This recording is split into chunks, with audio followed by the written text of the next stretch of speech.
Bismillahirrahmanirrahim. Assalamualaikum warahmatullahi wabarakatuh. Alhamdulillahi wa kafa wassalatu wassalamu ala rasulillahil mustafa wa ala alihi wa ashabihi ahli siddi wal wafa.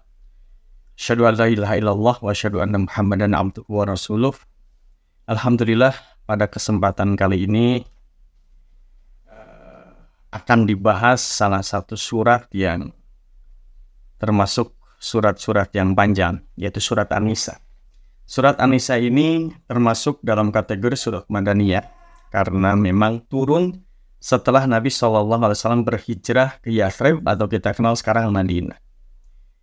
Ada 28 surat yang disepakati oleh mayoritas para ulama di tafsir tentang surat-surat Madaniyah. Ada surat Al-Baqarah, Ali Imran, An-Nisa, Al-Maidah, Al-Anfal, At-Taubah, Al-Ahzab, An-Nur, Muhammad, Al-Fathu, Al-Hujurat, Al-Hadid, Al-Mujadilah, Al-Hasyr, Al-Mumtahanah, kemudian Al-Jumu'ah, Al-Munafiqun, At-Talaq, At-Tahrim, Ar-Ra'd, Al-Rahman, Al-Saff, At-Taghabun, Al-Mutaffifin, kemudian Al-Qadar, Al-Bayyinah, Az-Zalzalah, dan An-Nasr atau Idza Ja'a Nasrullah. Surat An-Nisa ini juga disebut surat An-Nisa Al-Kubra karena memang membahas tentang banyak permasalahan wanita.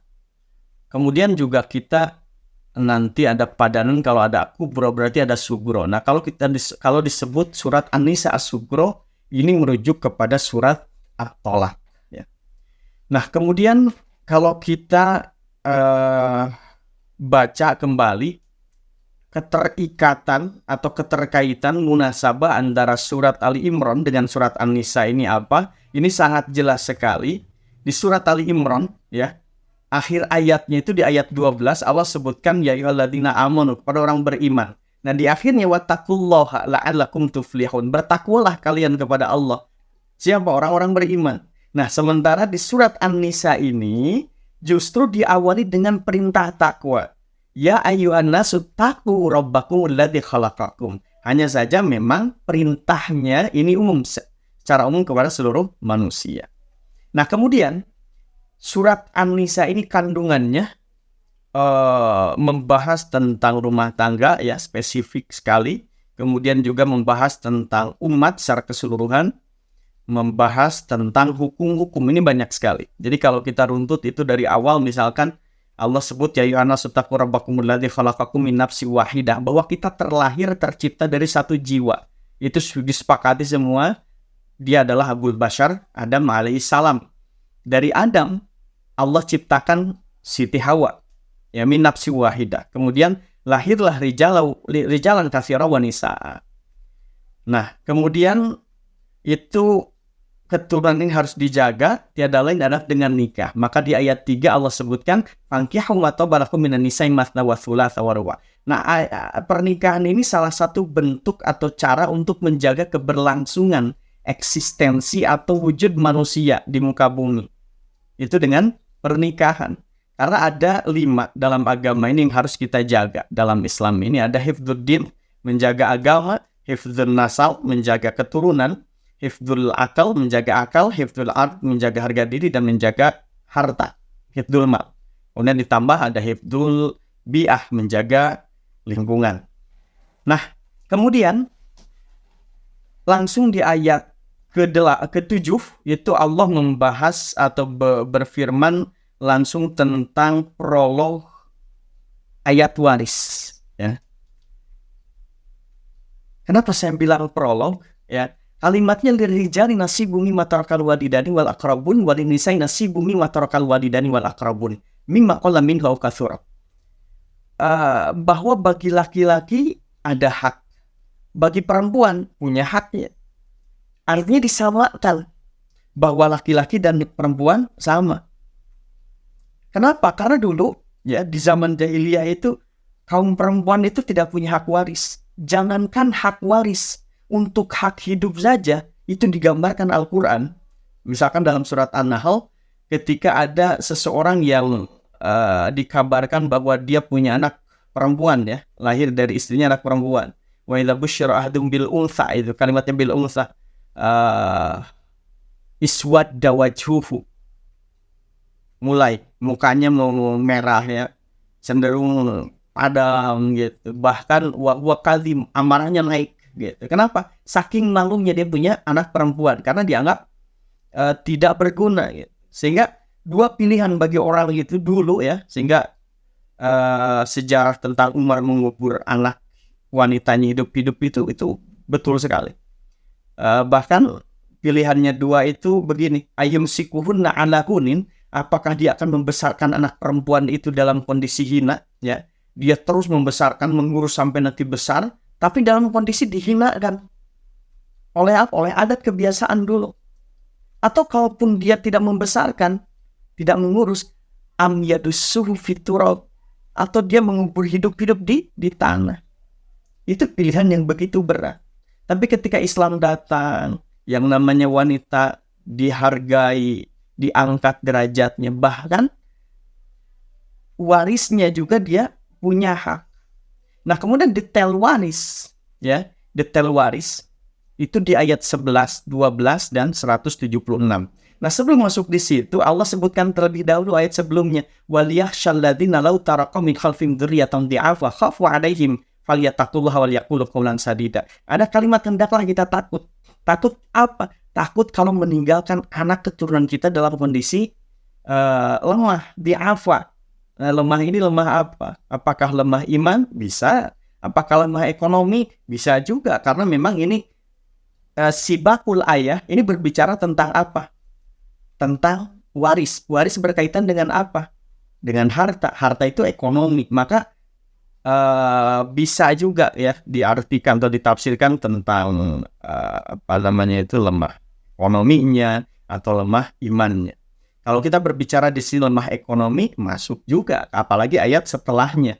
Ya, di ayat 11 itu Allah sebutkan rincian tentang waris. Yusikumullahu fi auladikum lidzakari mithlu hadzil unthayain. Bahwa Allah mewajibkan tentang waris. Harus dilaksanakan. Tentang hukum warisin. Ya. Pertama kalimat atau prinsipnya adalah lidzakari mithlu hadzil unthayain. Bahwa laki-laki punya bagian 2. Sementara anak perempuan 1. Ya, itu prinsip pertama. Kenapa? Nah, bisa kita jawab banyak sekali jawaban-jawaban yang logis. Tapi Allah langsung masih di ayat itu. Aba'ukum wa abna'ukum la tadruna ayyuhum aqrabu lakum naf'a. Kalian tidak tahu, baik bapak kalian sendiri tidak tahu. Ayyuhum aqrabu lakum naf'a. Allah yang lebih tahu. Maka kita cut di situ. Tapi yang jelas kita mengikuti aturan main rincian dalam bab waris ini. Bahwa kalau misalkan si A punya anak perempuan 2, 3, 4, artinya lebih dari 2. Berapa bagiannya? Fa in kunna nisa'al fawqa thnataini falahunna thulutsa ma tarak, 2/3 dibagi rata, 2 orang, 3 orang, 4 orang. Gimana kalau 1 orang anak perempuannya tanpa ada anak laki-laki? Wa in kanat wahidatan falahan nisfu, maka bagiannya setengah. Itu sudah jelas. Bagaimana kalau ada anak laki-laki? Kalau ada anak laki-laki, yaitu yang baik yang 1/2 ataupun 2/3 yang nggak berlaku. Kenapa? Karena yang berlaku li zakari mithlu hadzil unthayain. Kemudian siapa lagi yang dapat hak waris yang tidak mungkin terhijab atau tertutup? Ada ibu dan bapak. Wali abawaihi likulli wahidin minhum as-sudusu, 1/6. Kalau tidak ada ada anak. Kalau tidak ada anak, maka ibunya 1/3, bapaknya 1/6 plus sisa, karena dia masuk asobah. Kemudian di ayat 12, kalau misalkan seorang suami bertanya, berapa bagian suami kalau istrinya meninggal? Walakum nisfu ma taraka azwajukum illam yakul lahunna walad, 1/2 kalau dia tidak punya anak. Kalau punya anak, falahumur rubu', maka 1/4. Kalau istri yang dapatnya suami yang meninggal bagaimana? Istri walahunnar rubu' 1/4 kalau tidak ada anak.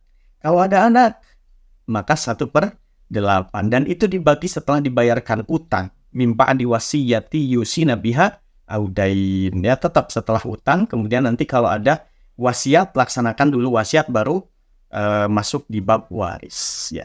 Kemudian di ayat itu juga, ya, karena ayat waris ini hanya di ayat 11, 12, dan 176, masih di surat yang sama, yaitu An-Nisa. Nanti ada perbedaan kalalah. Kalalah itu yang kita sebut la far'a wala asla. Dia anak turunan nggak ada. Wala asla, ibu bapaknya sudah meninggal, ke atas sudah meninggal. Wa in kana rajulu yurathu kalalatan aw imra'atun, itu kan udah jelas bagaimana. Nanti ada beda di ayat 12 dengan ayat 176 kalalahnya, bagiannya.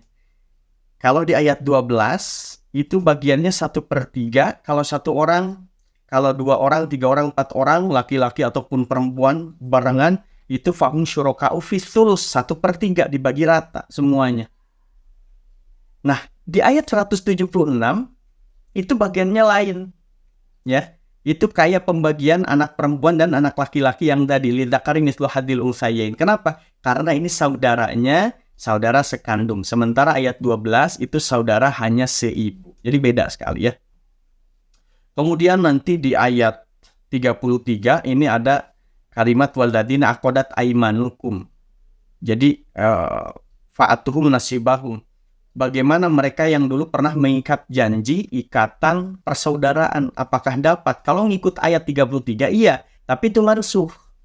Bahwa tentang yang mengikat persaudaraan, kemudian mereka saling mewarisi, itu nanti dihapus oleh ayat 11 dan 12. Artinya nanti hanya ikatan pernikahan dan ikatan darah saja yang mendapatkan waris itu. Kemudian di ayat 34 dan 35 ini lebih spesifik tentang rumah tangga.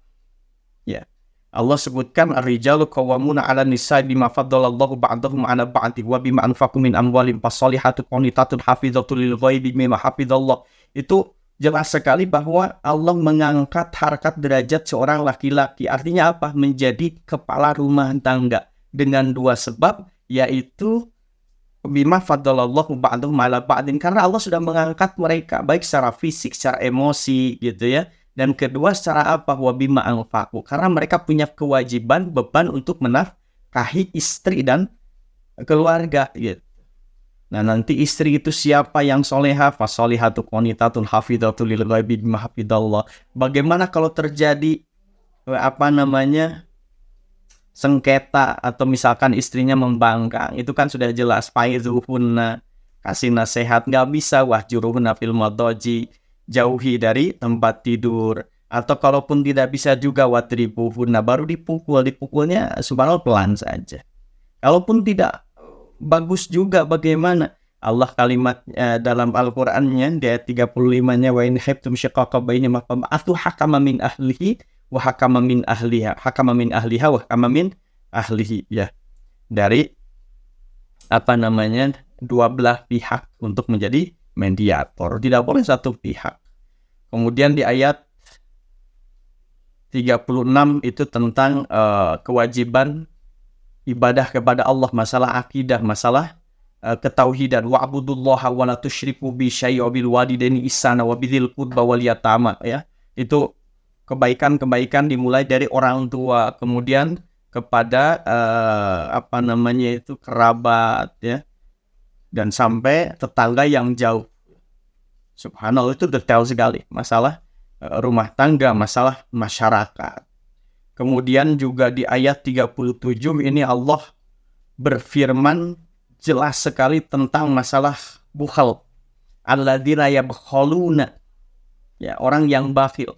Wa ya'muruna an-nasa bil bukhli, bukan hanya dia bakhil, pedit, ya, tapi juga menyuruh orang untuk tidak bersedekah, tidak berinfak, untuk berbakhil juga gitu.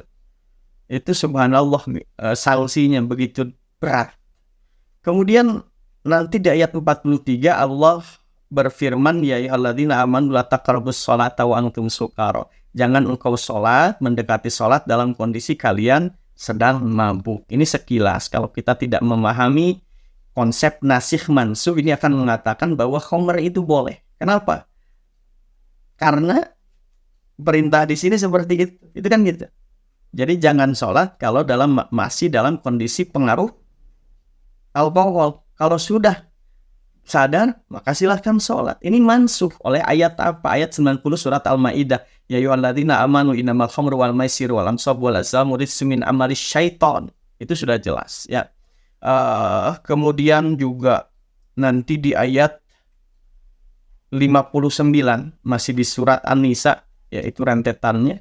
Ada kalau kita baca ini kewajiban kita mengikuti Al-Quran, kemudian sunnah sebagai sumber hukum, kemudian ada ijma' dan qiyas sebagai dalil hukum yang disepakati oleh para ulama, yaitu ya ayyuhalladzina amanu athi'ullaha wa athi'ur rasul. Ini merujuk kepada apa? Kepada Al-Quran dan hadis. Jelas ya.